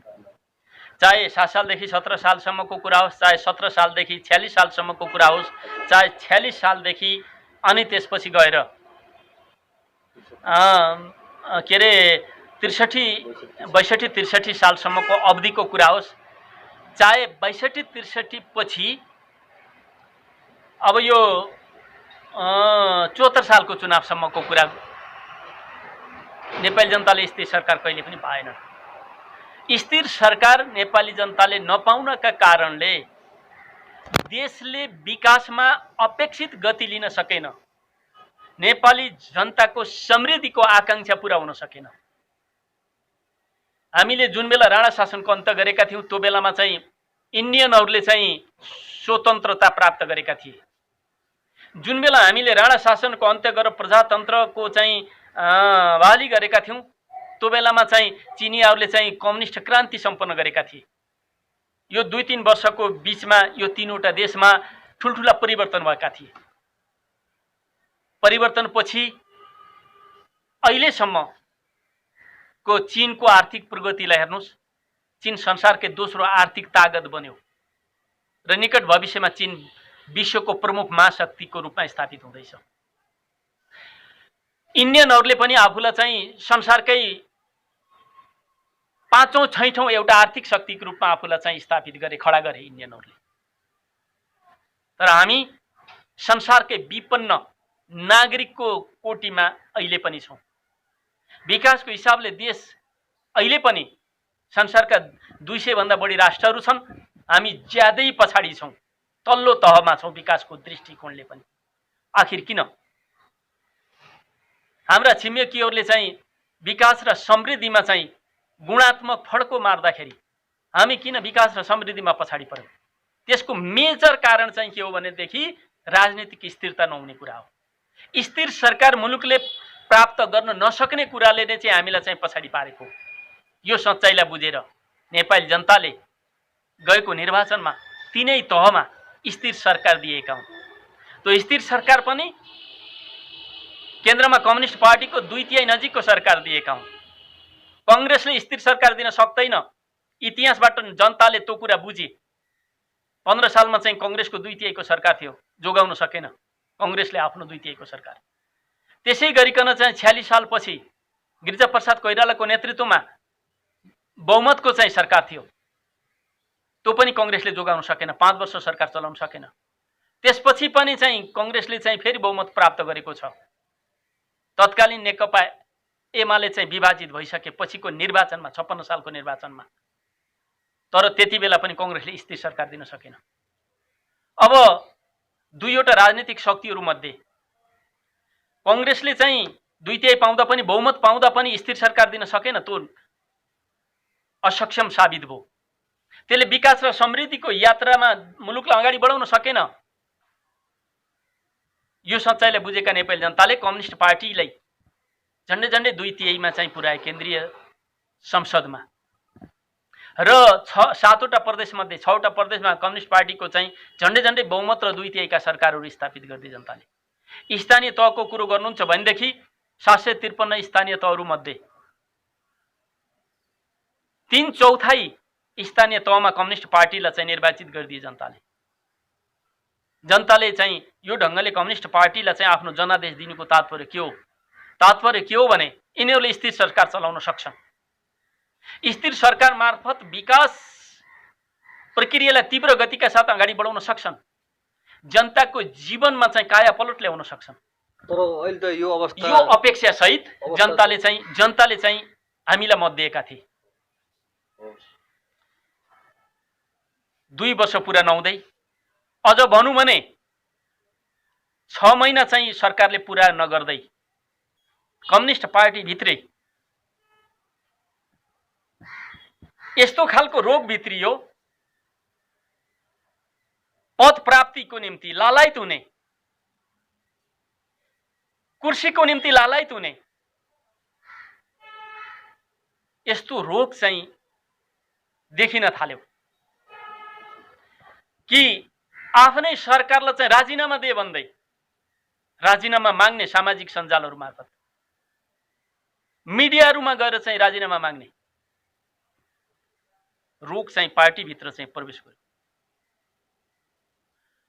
र अहिले करिब 2.5 वर्ष पुरा हुन थालेको छ। सङ्घीय सरकारको चाहिँ अवधि अझै 2.5 वर्ष चाहिँ बाँकी छ। जनताले चाहिँ स्थिर सरकारको निम्ति जनादेश दिएका हुन्। जनताले चाहिँ एक वर्षमा सरकार परिवर्तनको निम्ति चाहिँ जनादेश दिएका होइन। त्यसको अवमूल्यन गर्ने काम भइरहेछ। जनताको जनादेशको चाहिँ अपमान गर्ने खालका कामहरू कम्युनिस्ट आन्दोलनभित्रैबाट चाहिँ प्रकट हुन थालेका छन्। यो गरिनु हुँदैन। यसले जनताको अभिमतलाई सम्मान गरेको ठहर्दैन।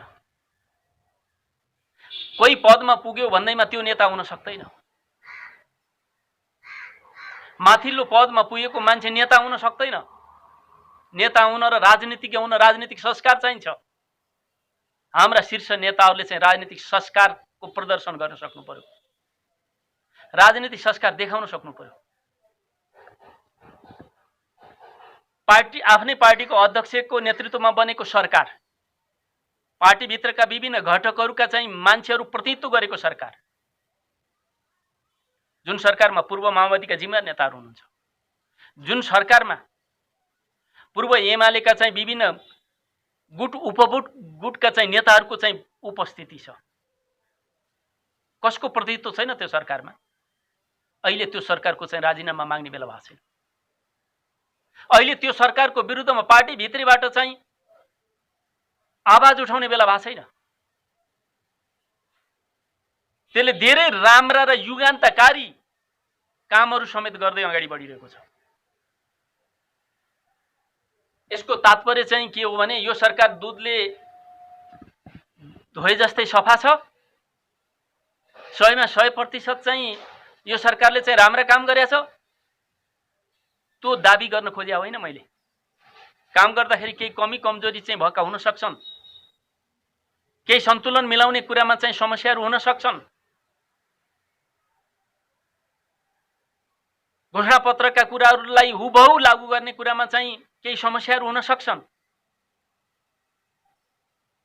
यी हुनुको बावजुद पनि सरकारले चाहिँ धेरै राम्रा कामहरू ऐतिहासिक रेकर्ड कायम गर्दै यो सरकार अगाडि बढिरहेको छ। संसारमा कम्युनिस्टहरू चाहिँ ढलिरहेको बेलामा, धुलोमा पछारिरहेको बेलामा र संसारभरि चाहिँ कम्युनिस्ट विरोधी पुँजीवाद पन्थीहरूको चाहिँ हाली मुहाली भइरहेको बेलामा, तिनीहरूको दबदबा भइरहेको बेलामा नेपाली जनताले कम्युनिस्टलाई सत्तामा पुर्याएका हुन्। जनताले चाहिँ त्यसै पुर्याएका होइनन्। कम्युनिस्टबाट चाहिँ जनताको जीवनमा परिवर्तन आओस्, राष्ट्रको स्वाभिमानको रक्षा होस्। दिल्लीले चाहिँ रिमोट थिच्ने अनि त्यसपछि यहाँको राजनीतिक नेतृत्व चाहिँ त्यही रिमोट अनुसार चल्ने जुन विगतको चाहिँ परम्परा छ त्यसको अन्त्य होस्। नेपाली जनताको स्वाभिमान, इतिहासदेखि निर्माण गरेको स्वाभिमानको चाहिँ रक्षा गर्न सकुन् कम्युनिस्टहरूले। त्यही भनेर चाहिँ यो कम्युनिस्ट पार्टीलाई चाहिँ सरकारमा पुर्याएको। तर सरकारले आफ्नो स्वाभिमानको रक्षा गरेको छ। त्यो अनुरूपको कार्य भएन भन्ने कुरा भयो नि त। आफ्नै पार्टीभित्र पनि विरोध आउनु, बाहिरबाट पनि विरोध आउनु, सरकारले जुन चाहिँ अहिले जुन आइसोलेसन होइन भेन्टिलेटरका कुराहरू छन्, अहिले जुन महामारीलाई चाहिँ नियन्त्रण गर्ने कुरामा असक्षम भएको भन्ने, सरकारलाई सहयोग गरेको हो भन्ने कुराहरू छ। एक थरीले हामी चाहिँ लकडाउनदेखि नै 4-5 महिना चाहिँ सबै प्रतिपक्ष पनि हामीले सहयोग गरेको भन्छ। पार्टीका स्वयं पार्टीका नेताहरू, शीर्ष नेताहरूले पनि हामी सहयोग गरिरहेका छौँ। तर पनि सरकारले चाहिँ जुन गर्नुपर्ने कुराहरू चाहिँ अहिले जुन महामारीलाई नियन्त्रण गर्ने कुराहरूमा चाहिँ असक्षम भयो भन्ने कुराहरू, अथवा के विवाद हो, अथवा त्यो जुन चाहिँ हामी यो जुन लिम्पियाधुरा लिपुलेखलाई चाहिँ नक्सामा पार्ने कुराहरूदेखि लिएर सबै कुरामा हामी सहयोग गर्दा गर्दै पनि सरकारले चाहिँ पछिल्लो दिनमा चाहिँ सही कुराहरू गर्न सकेन। जुन चाहिँ नियन्त्रणको, महामारी नियन्त्रणको कुरामा चाहिँ पछि पर्यो भन्ने कुराहरू चाहिँ अहिले जुन व्यापक रूपमा आफ्नै पार्टीका शीर्ष नेताहरूबाट पनि आइसक्यो र प्रतिपक्षबाट त आउने स्वाभाविक नै भयो। त्यो कारणले गर्दा सरकार चाहिँ असक्षम भयो भन्ने कुराहरू पनि त सुनियो नि। अब त्यो इतिहासमा यो सक्षम सरकार हो। मैले चाहिँ गौरवका साथ भन्न सक्छु कि यो सरकार इतिहासको सबभन्दा सफल सरकार हो, सबभन्दा सक्षम सरकार हो। जुन सरकारले 60 वर्षदेखि आफ्नो गुमेको भूमि लिम्पियाधुरा, लिपुलेक र कालापानीलाई चाहिँ आफ्नो नक्सामा चाहिँ समावेश गर्ने हिम्मत गर्यो, आँट गर्यो, साहस गर्यो।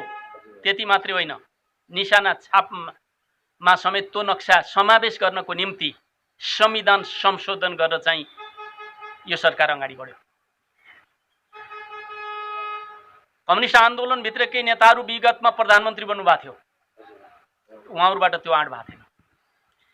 कङ्ग्रेसले धेरैचोटि सरकारको नेतृत्व गर्यो, त्यो विषय उठाउनै सकेको थिएन। राजाले 30 वर्षसम्म शासन गरेको देश हो। 18 मध्ये 17वटा स्थानबाट चाहिँ भारतीय सेना हटाउँदाखेरि, चेकपोस्ट हटाउँदाखेरि चाहिँ कालापानी गएर भारतीय सेना चाहिँ थुप्रिएर बस्यो, हाम्रो भूमि कब्जा गरेर। राजाहरूले पनि चाहिँ देखेको नदेखी गरेर चाहिँ सहेर बसेका थिए। त्यो ठाउँ नेपालको हो भनेर चाहिँ त्यो ठाउँको नक्सा समेत नेपालको नक्सामा राखेर हिम्मतका साथ यो सरकार आफ्नो राष्ट्रियता, राष्ट्रिय स्वाभिमान र राष्ट्रिय अखण्डताको रक्षाको निम्ति इतिहासका कुनै पनि सरकार र कुनै पनि नेताले गर्न नसकेको काम यो सरकारले र कमरेड केपी ओलीले गर्नुभएको छ। त्यही भएर अहिले चाहिँ केपी ओली भारतीय सत्ताको निशानाको तारो बनिरहनु भएको छ, भारतीय मिडियाहरूको निशानाको तारो बनिरहनु भएको छ र भारतीय लगायतका चाहिँ गुप्तचर संस्थाका चाहिँ मान्छेहरूले चाहिँ सरकार ढाल्नको निम्ति अनेकन खालका ताना बुना र षड्यन्त्रहरू गर्दै अगाडि बढिरहेका छन्। त्यसलाई फेस गरेर चाहिँ यो सरकार अगाडि बढेको छ र यो सरकारले विकासका कामहरूमा पनि एक वर्षमा 1700 किलोमिटर कालोपत्रे गर्यो सडक। इतिहासमा कहिले एक वर्षमा 1700 किलोमिटर बाटो कालोपत्रे भएको थिएन। कृषि क्षेत्रमा चाहिँ देशलाई करिब करिब आत्मनिर्भर बनाउने दिशामा यो सरकारले चाहिँ आफ्ना योजनाहरू अगाडि बढाइरहेछ। पशुपालनको क्षेत्रमा त्यही ढङ्गले व्यवसायीकरण गर्ने योजनाका साथ त्यसलाई प्रवर्धन गर्ने गरी चाहिँ यो सरकार अगाडि बढिरहेको छ। तपाईलाई थाहा छ, यही सरकार आइसकेपछि देशमा चाहिँ लोड सेडिङको चाहिँ समस्याको चाहिँ अन्त भएको छ र यही वर्ष 1000 मेगावाट थप बिजुली चाहिँ उत्पादन गरेर चाहिँ सरकार त्यसलाई विदेशी बजारमा चाहिँ बेच्दैछ। यही सरकार हो जसले मुलुक भूपरिवेष्टित थियो, तीनतिरबाट भारतको जमिनले घेरेको यो मुलुकलाई ल्यान्ड लकको अवस्थामा रहेको यो भूमिलाई ल्यान्ड लिङ्क गरेर चाहिँ अगाडि बढेको छ। चीनसँग पारवन र यातायात सन्धि सम्पन्न गरेर चीनको बाटो हुँदै विश्वको बजारसम्म आफ्नो सामान पुर्याउन सक्ने र विश्वको कुनै पनि देशको चाहिँ उत्पादनलाई चाहिँ चीनको बाटो हुँदै ल्याउन सक्ने गरी चीनतिरको नाका खोलेको छ। हामी भारततिरबाट मात्रै अन्तर्राष्ट्रिय बजारमा पुग्न सक्ने र अन्तर्राष्ट्रिय उत्पादन भारतको बाटोबाट चाहिँ आउन सक्ने अवस्थालाई हामी सदाको निम्ति अन्त गरेका छौँ यो सरकारको नेतृत्वमा। के यिनी गौरव गर्न लायक चाहिँ विषय होइनन् यो सरकारले चाहिँ अगाडि बढाएका? के यसमा चाहिँ हामी गौरव गर्न सक्दैनौँ? इतिहासमा कुनै सरकारले गरेका थिए यस्ता चाहिँ गौरव गर्न लायक कामहरू राष्ट्रियताको रक्षाको सन्दर्भमा र देशको विकास र समृद्धिको यात्रामा? कसरी पनि सकेका थिएन। त्यसकारण म भन्छु यो सरकार इतिहासकै सबभन्दा सबल सरकार हो, सक्षम सरकार हो र सफल सरकार हो। त्यही भएर यो सरकारको विरुद्धमा देशभित्रका चाहिँ प्रतिक्रियावादी शक्तिहरू चाहिँ टुप्पी बाँधेर लागिरहेका छन्। संसारभरिका कम्युनिस्ट विरोधी शक्तिहरू यो सरकारलाई ढाल्नको निम्ति षड्यन्त्रका अनेकन ताना बाना बुनेर चाहिँ अगाडि बढिरहेका छन्। विरोधीहरूले जुन ढङ्गले चाहिँ यो सरकारलाई चाहिँ घेराबन्दी गर्न खोजिरहेका छन्, यो सरकारलाई चाहिँ विरोधको तारो बनाइरहेका छन्, यसले नै पुष्टि गर्छ। माओ सेतुङले भन्नुहुन्थ्यो, तिमीले गरेका कामको चाहिँ तिम्रा विरोधीले प्रशंसा गरे भने तिमी बुझ तिमी गलत गरिरहेका छौ। जब तिमीले लिएका निर्णय र तिमीले गरेका कामहरूको तिम्रा विरोधीहरूले चाहिँ विरोध गरेका छन् भने तिमी बुझ तिमी सफल छौ। तिम्रा कामहरूलाई तिम्रा विरोधीले सपोर्ट गरेका छन् भने तिमीले बुझ तिमी गलत ठाउँमा छौ। तिमीले लिएका निर्णय र तिमीले गरेका कामहरूको चाहिँ विरोधीले विरोध गरेको छ भने तिमीले बुझ्नु कि तिमी सफल छौ र तिमी सही बाटोमा छौ। माओ सेतुङले यही भन्नुहुन्थ्यो। माओ सेतुङको यही भनाइसित यो सरकार र यो सरकारप्रति कम्युनिस्ट विरोधीहरूले गरेको व्यवहारलाई तुलना गर्ने हो भने यो सरकार सफल छ।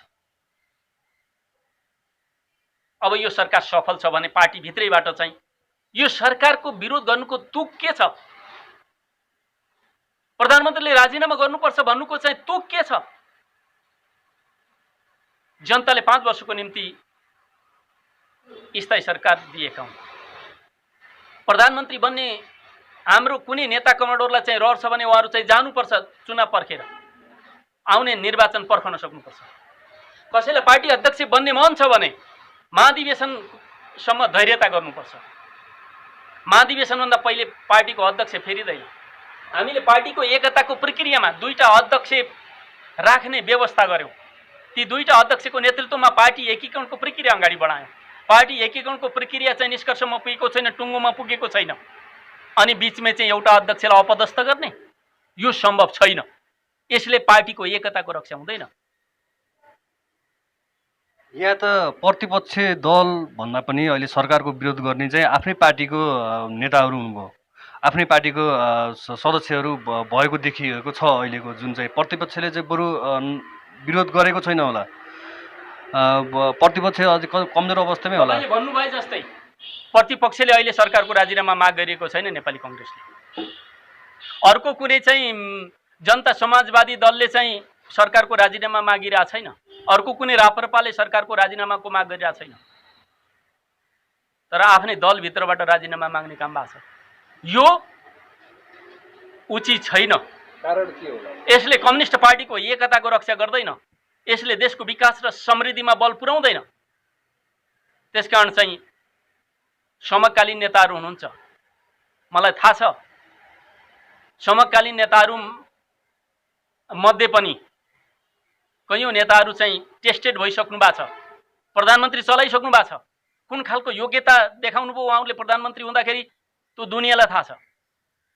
त्यसकारण मैले केपी ओली सरकारले भन्दा चाहिँ अब्बल खालको सरकार दिन सक्छु भनेर चाहिँ कसैले भन्न सक्ने अवस्था छैन, किनभने उहाँहरू सबैलाई देखिसकेका छ। कि त उहाँहरू सबैले चाहिँ रिटायर हुनु पर्यो, अवकाश लिनु पर्यो, दोस्रो पुस्तालाई नेतृत्व हस्तान्तरण गर्न पर्यो, पार्टीको पनि राष्ट्रको पनि। के त्यसको निम्ति तयार हुनुहुन्छ? त्यसको निम्ति तयार हुनुहुन्छ। त्यसकारण अहिले न सरकारको राजीनामा माग्ने उपयुक्त समय हो, न पार्टी अध्यक्षबाट केपी ओलीलाई हटाउने कुरा नै उपयुक्त होइन। यो गरिनु हुँदैन। पार्टीको नयाँ नेतृत्व चयन गर्नको निम्ति चाहिँ महाधिवेशन आयोजना गर्न सकिन्छ।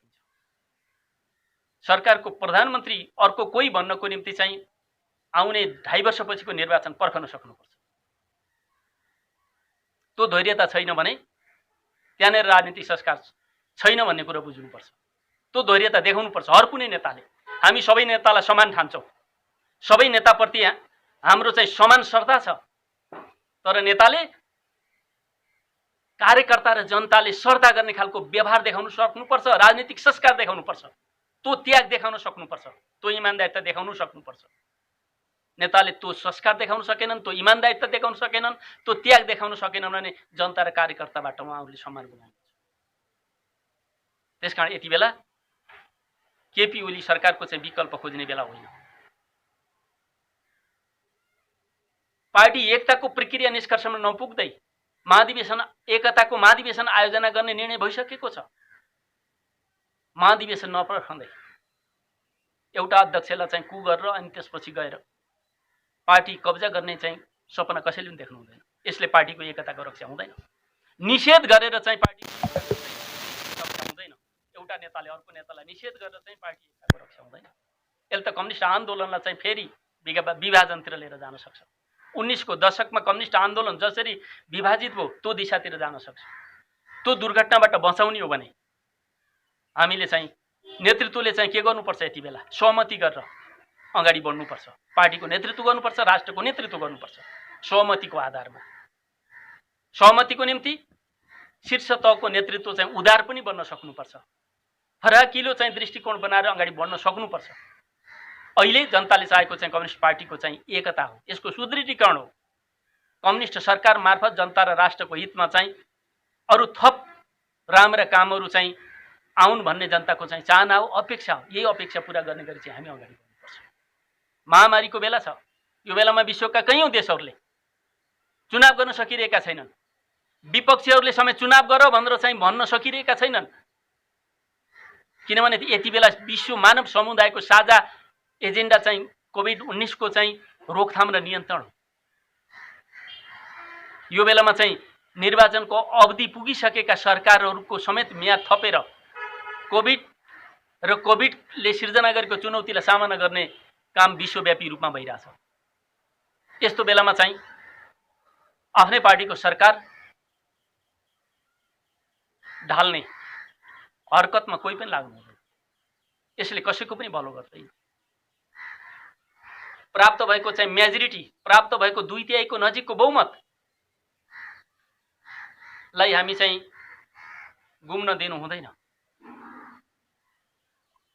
हामीले ज्यादै ठुलो चाहिँ त्याग गरेर, ज्यादै ठुलो मेहनत गरेर दुईवटा धारका कम्युनिस्ट पार्टीहरूलाई, दुईटा महत्त्वपूर्ण कम्युनिस्ट पार्टीलाई एकीकरण गरेर एउटै नेपाल कम्युनिस्ट पार्टी निर्माण गरेका छौँ।